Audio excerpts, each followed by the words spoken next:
oil which you signed for in Lagos? Yes. And I said, yes. He said, well, that crude oil was actually lifted. I said, well, I am getting this news for the first time because the president would not discuss the issue of crude oil after we had gone to Lagos and signed the crude oil on behalf of Gambia government. So was it lifted? He said, yes, indeed it was lifted. Then I told him, can you go back to the president and tell him to go get somebody who was aware of the lifting to be his witness, because I was not aware of the lifting. He would not discuss the appointment of an agent. And so even if I went to England, what would I tell them? I don't know anything about the lifting of the crude oil. And that was it. And he never came back to me on that subject matter. And I thought it was sealed. All right. Let me take you back to the agreement that you said you signed. But before that, I'll show you a letter dated 9 July 1996 from the Ministry of Trade, Industry and Employment, which is signed Dominic Mendy, Minister, and it's addressed to H.E. Dan L. Etete, the Secretary, Ministry of Petroleum and Mineral Resources, Federal Secretariat, Ikoyi, Lagos.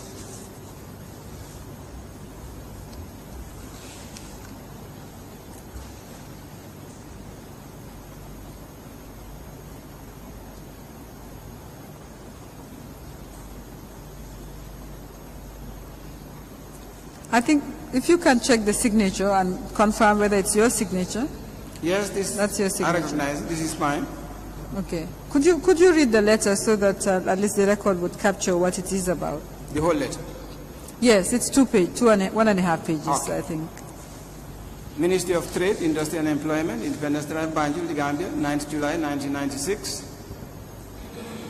In confidence, MTC stroke 070 stroke in brackets 74, brackets close.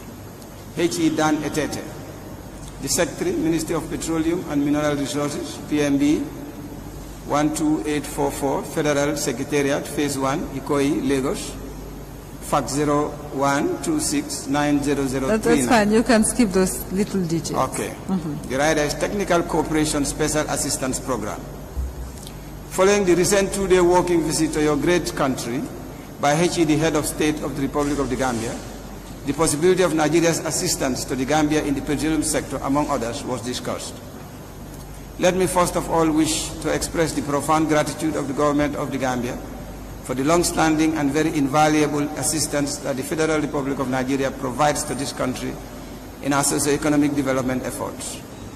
We are well aware of the special privilege position the Gambia enjoys within the framework of the Technical Cooperation Agreement between our sister republics.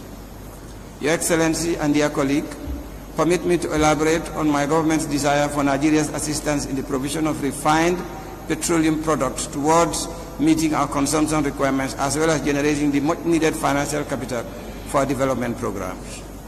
The Gambia's projected consumption requirement for refined petroleum products has been estimated at approximately 100,000 metric tons for 1996, comprising the following product types: petroleum 17,000 metric tons, gas oil 40,000 metric tons, kerosene 20,000 metric tons, and HFO 23,000 metric tons. In view of the lack of capacity within our public sector to procure and effectively and efficiently contribute the above product mix within the country, and in view of the presence of that specialized capacity within our private sector, the various oil companies are operating here, it is the desire of my government to select a private oil company to manage the procurement and distribution operations on behalf of the government of the Gambia. Having considered the possible technical constraints expected to be encountered in the lifting of these numerous products of varying quantities from Nigeria to the Gambia, my government wished to propose the following: the Federal Republic of Nigeria to provide the government of the Gambia as an agreed quantity of crude oil. For this purpose, the government of the Gambia, GOTG, would kindly propose for the consideration of the Federal Republic of Nigeria an amount of 50,000 barrels per day, or at least 10 million barrels per annum.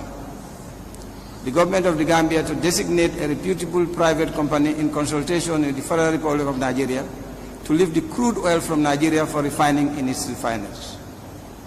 The designated company would then provide GOTG with the required products to be sold locally through the locally incorporated oil companies. The financial resources to be generated from such sales would be utilized to pay for the CIF cost of the crude oil, and any accrued balance would be paid into a development fund to be established for this purpose.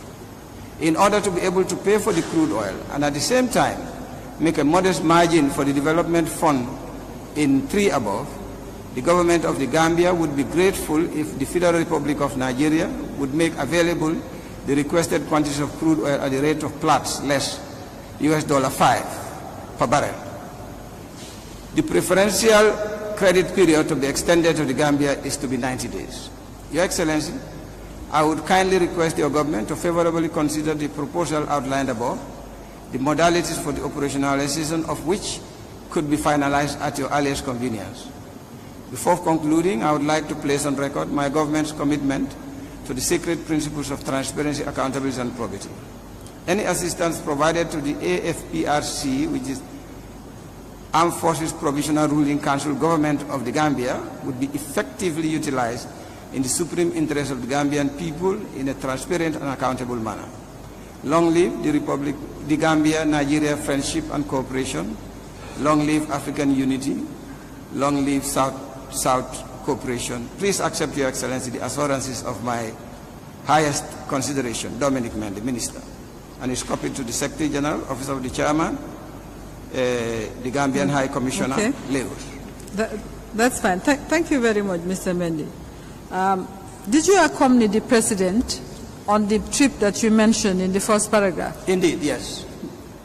Who was on that trip and who did you meet?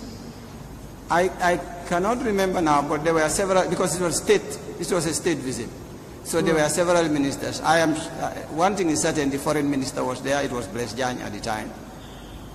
Okay. But I cannot remember the rest of the ministers that were there.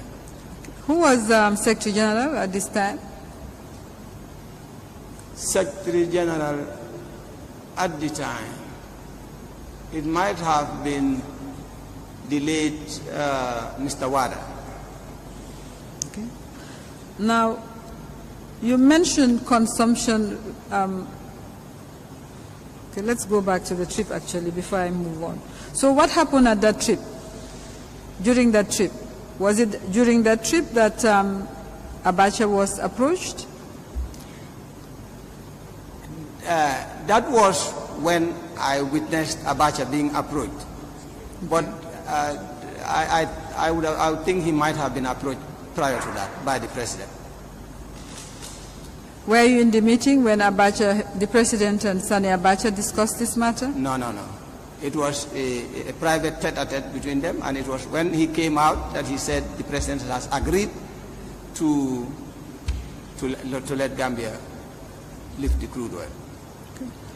Now, you mentioned the consumption requirements for the Gambia in that letter. So basically, was the idea for the crude oil to be refined somewhere and then the produce brought to the Gambia to be sold, or what was the idea in referring to the consumption needs? I ask this question because ultimately the crude oil no part of the oil actually appeared to have come to the Gambia.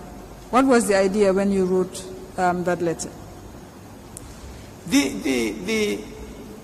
Most of the details here really were technical inputs from the Ministries of Trade and the Ministries of Finance in terms of what we required as oil for consumption.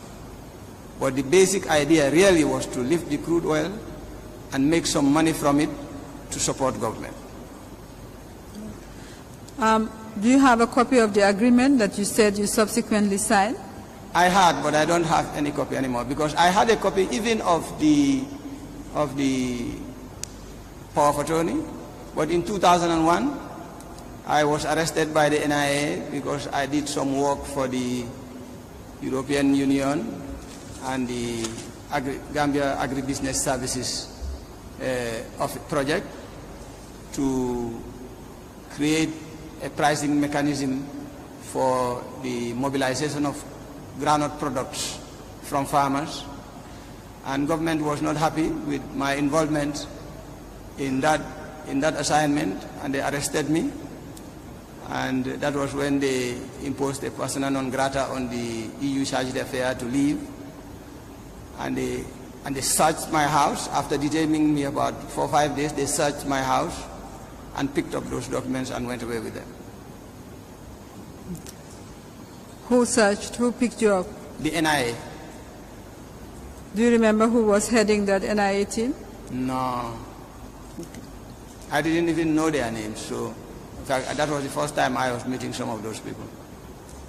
And when they took me away, that was the last time I also met that particular team. You mentioned you're asking the president to put in place a framework for the lifting of the oil. In that letter, you refer to a private oil company to be identified in Nigeria. Yes, I agree, but somebody has to identify the private oil company. Government has to have a framework to identify the private oil company, and that was what I insisted must happen. Now, you also said that you believe it was 20,000 barrels that was agreed yes, in that agreement. That's the one that I succinctly remember. This is about 18 years ago. You know, it's a long time ago. Yes, but I now realize that it was disaggregated across products. So was it 50 barrels that was agreed, or was it the 20,000 that was agreed? Do you recollect?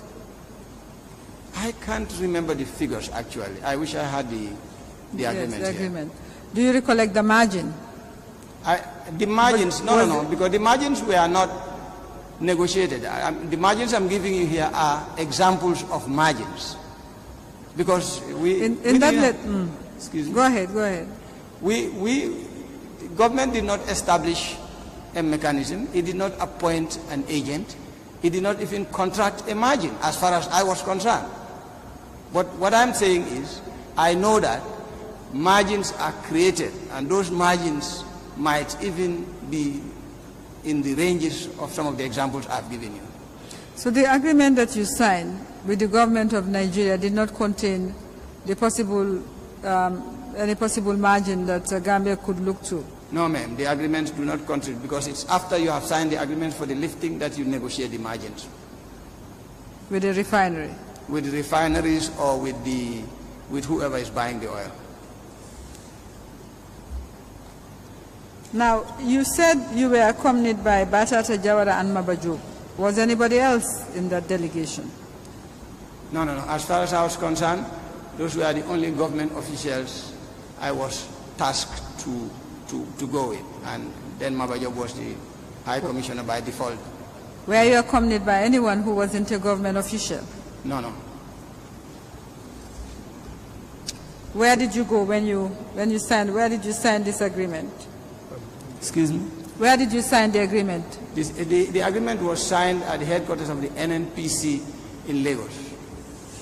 Do you National Petroleum Corporation, Nigeria National Petroleum Corporation in Lagos. Do you recollect the person in charge at the time? No, ma'am. Okay, all right. You did, so you signed with the NNPC, not the Nigeria government. It was just you signed with the corporation and not the ministry, for instance. No, it was not the ministry. It was the NNPC. There was no cooperation agreement signed with Nigeria before you signed with NNPC?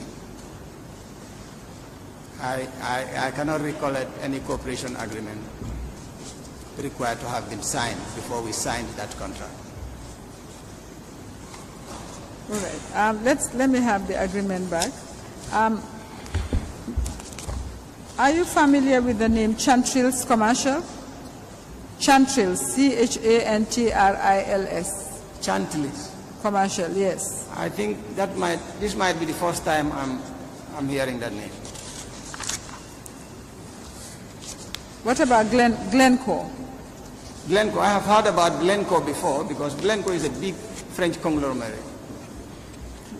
Okay, did you hear about them in connection with this agreement to lift fuel from Nigeria? I have no idea. Apart from being told by Mr. Fode Barry about this case, do you know anything else about the case? The matter in respect of which the ex-president wanted you to give evidence. Can you tell us anything about it apart from what you were told by Mr. Fode Barry? No. When I told Fode Barry that I was not the right witness because I didn't know anything about the lifting of the crude oil, well, that was the end of the discussion, and he went to report probably back to the president, and I didn't see him come back to me, so I thought the subject was closed.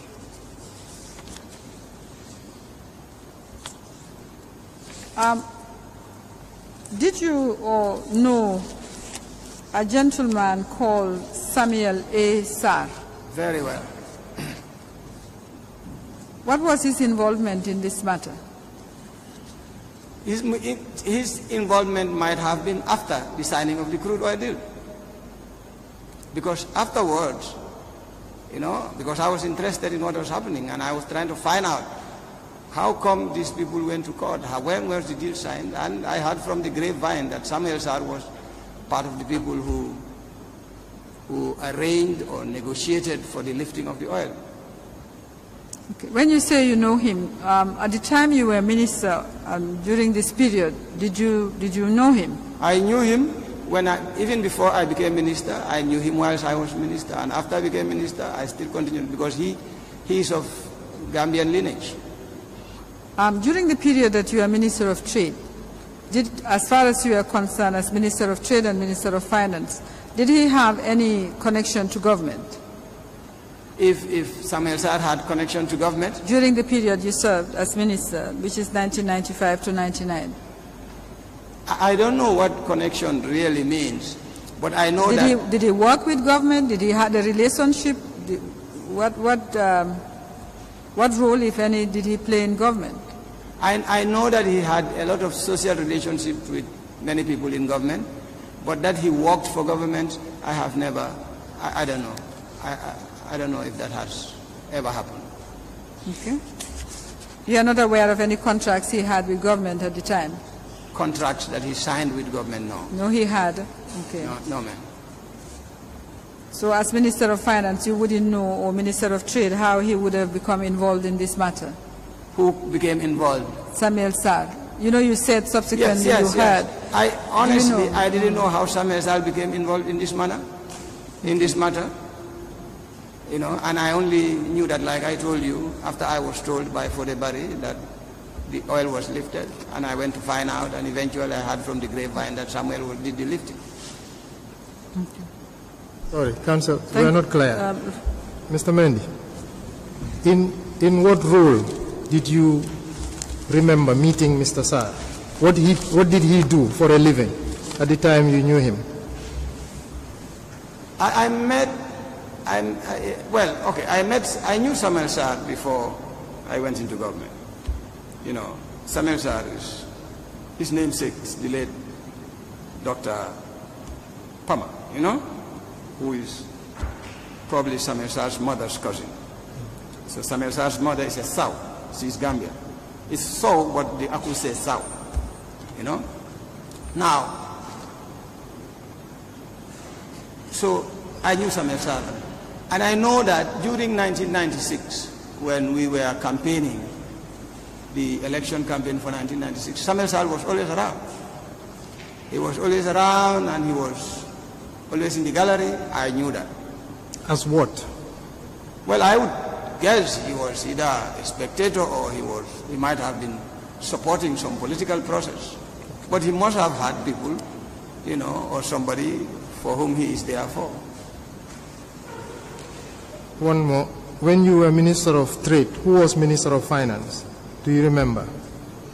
During your 2 stints as Minister of Trade, who was your finance counterpart? Initially, when I was first Minister of Trade, I think Balaja Humpa was Minister of Finance.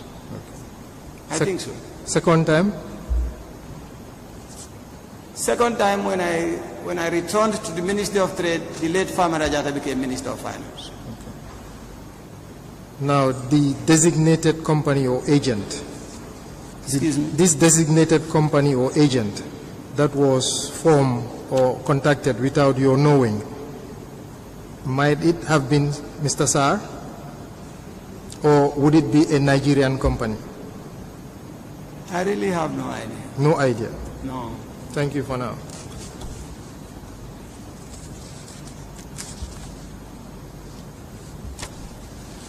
Mr. Mendy, I'm going to give you a statement so that you can make the amendment of the name Bubabari to Fodebari. Yeah, it's Fodebari, not Bubabari. Could you change it and endorse the statement, because I'm going to apply to have it admitted, together with the document that you were reading. Can you collect the document, please?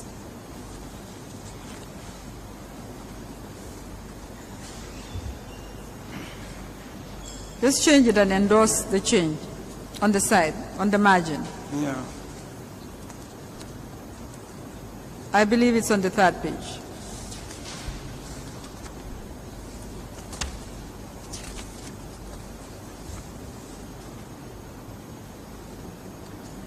It's in the top of the third page. I think I've seen it. Third page. Third page.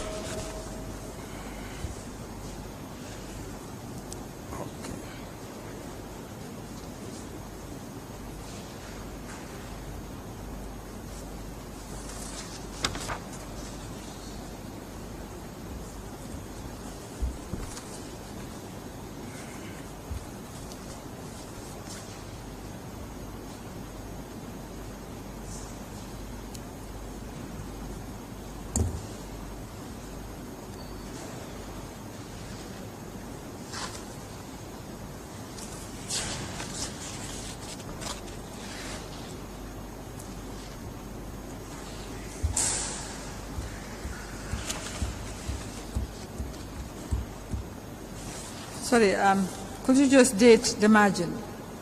On the margin where you signed, could you date it, please?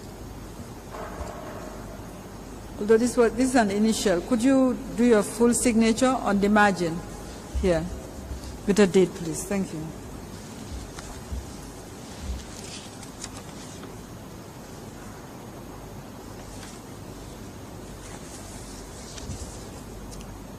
Full signature here.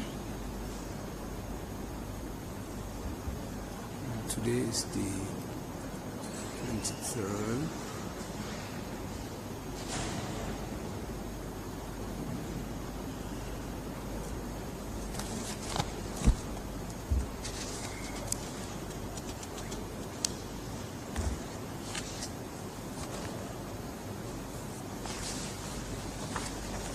Mr. Chairman, may I apply to have admitted a letter written on the 9th July, dated 9th July 1996 to the Ministry of Petroleum and Mineral Resources, signed by the witness together with his statement.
letter dated 9th July 1996, re Technical Cooperation Special Assistance Program by Dominic Mendy, witness number 186, to the Secretary, Ministry of Petroleum and Natural Resources of Nigeria, plus witness statement of Dominic Mendy to this commission dated 10th April 2018, admitted in a bundle marked MS-201. Thank you, Mr. Chairman. Mr. Mendy, do you recollect whether the agreement that you signed was submitted to Cabinet? The agreement was not, well, not whilst I was minister. It wasn't? Wasn't taken to Cabinet? It wasn't submitted whilst I was minister. Whose responsibility was it to take a Cabinet paper on it? Was it you or the President, ex-President? I would have thought that should be my responsibility. Is there any reason why it wasn't reported to Cabinet? Excuse me? Was there any reason why you didn't take the matter to Cabinet? I had to discuss the subject matter with the President. He was not interested in it at all. Every Cabinet paper was cleared by the President. During the period from 1996, when that agreement appears to have been signed, until you left in 1999, was there any report that you are aware of any revenue contribution from the lifting of crude oil? I was not aware of any report of any revenue generated from the lifting of the crude oil within that time period. You became Minister of Finance after this, after you signed? Yes, ma'am. So, and the crude oil lifting was never mentioned again? Never mentioned? The crude oil lifting was never mentioned? Mentioned in... During the period you were Minister of Finance? Yes, it wasn't mentioned because it was not a flow, it was not a recognizable flow. For as far as I was concerned, the crude oil was not being lifted. You would only mention issues in the Ministry of Finance only when they constituted either revenue or expenditure flows. Well, I have no further questions for Mr. Mendy on this matter. Mr. Mendy, can you help us? What do you think happened? In your letter, you reassured the government of the Federal Republic of Nigeria that it will be utilized for the benefit of the Gambian people. You also said you were reinvoking the principle of transparency, accountability, and probity. So what happened? What you said in the letter and what actually happened are totally different.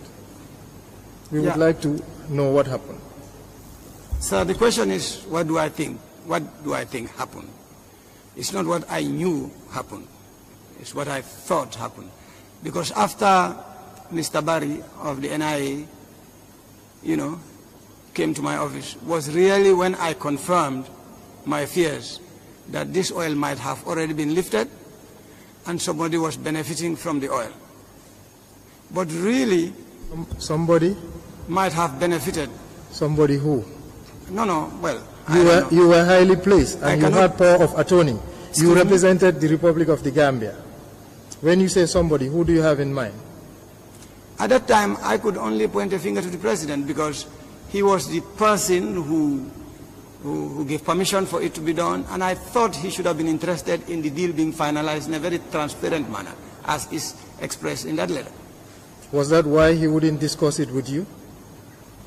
That might have been the reason, because it might have been that he realized I wanted to continue the spirit of this letter, and he might not have been interested in continuing with the spirit of the letter. Okay.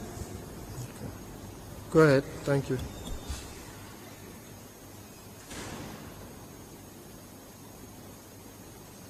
You were explaining. I stopped you at the somebody. Go ahead. So from the date of that letter, right up to when I left government, I did not see crude oil being discussed in government circles. You know, I didn't hear crude oil being discussed in cabinet. I didn't hear people talk about the fact that we have a windfall income from crude oil lifting in Nigeria. I could not talk about it myself because the president was not interested in talking about it, and he showed on certain terms that he was not interested in the subject matter. So as I have told you, I told him one day we will face commissions and we'll have to explain the whereabouts of this public crude oil.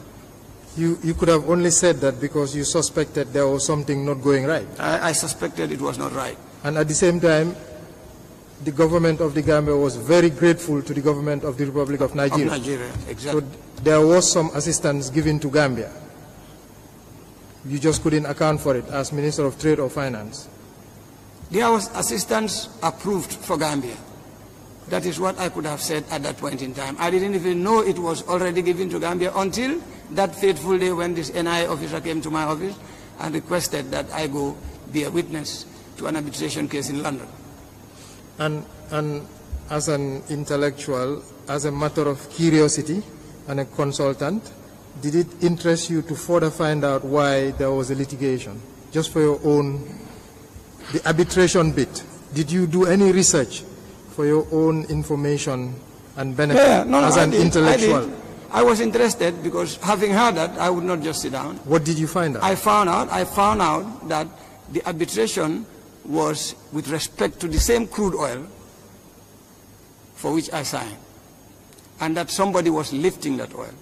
But the truth was, it was very difficult because information was so tightly guided.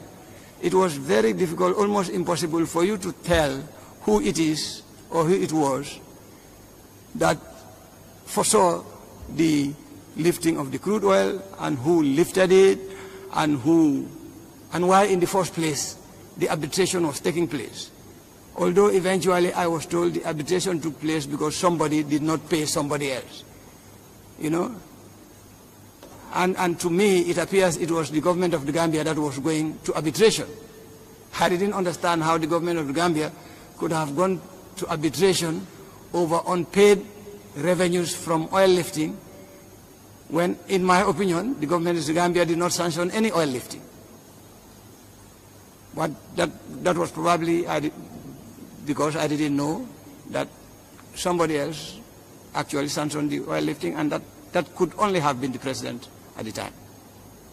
During the period that you served the country as Minister of Trade and Finance, did you live by those principles of accountability, probity, and transparency as a government? As a government? As a government? Yes. Because you were supposed to know what happened, especially somebody in whom power of attorney was vested. You came back, things happened in the background, you were cut out. Is that in line with those sacred principles highlighted in your letter? No, the facts and the explanation surrounding the crude oil itself shows that the government did not live by those principles. Not at all. But even the letter, what you wrote on that letter, and what actually happened, is there any connection? That's what I'm saying, sir. That's what I'm saying. What we wrote on the letter and what eventually happened are not consistent with those principles. Well, it seems like you wrote the letter with the full knowledge that the eventual outcome will be different to what you wrote. Because here, when you look at it, it seems like we're going to receive something. There were going to be inflows or some product was going to be... No, I wouldn't say that. Okay. I wrote that letter. Tell us the purpose of that letter. I wrote that letter hoping that it will initiate action. It will initiate public action on the subject matter, you know, and the right processes will be followed. But not necessarily what was detailed in the letter? And not necessarily that I wrote this letter for any other purpose. Thank you.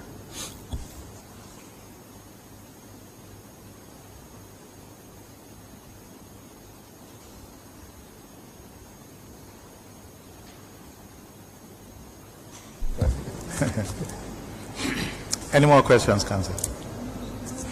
No, Mr. Chairman. Very well. Thank you, Mr. Mendy. You may go. You're welcome, sir. We are going to rise.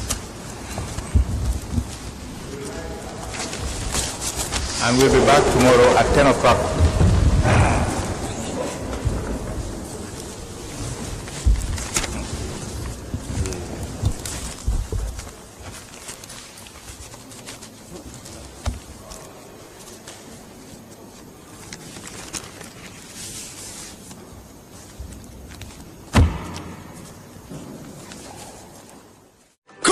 Extra Bonanza. Extra Bonanza. 20 major winners every 20th from February to July. Comium 2020. Recharge $100 credit or more to be one of the 20 lucky winners. Every month, 20 winners. 15 winners will get rice, sugar, and cooking oil. There will also be a winner for a refrigerator. Win flat screen.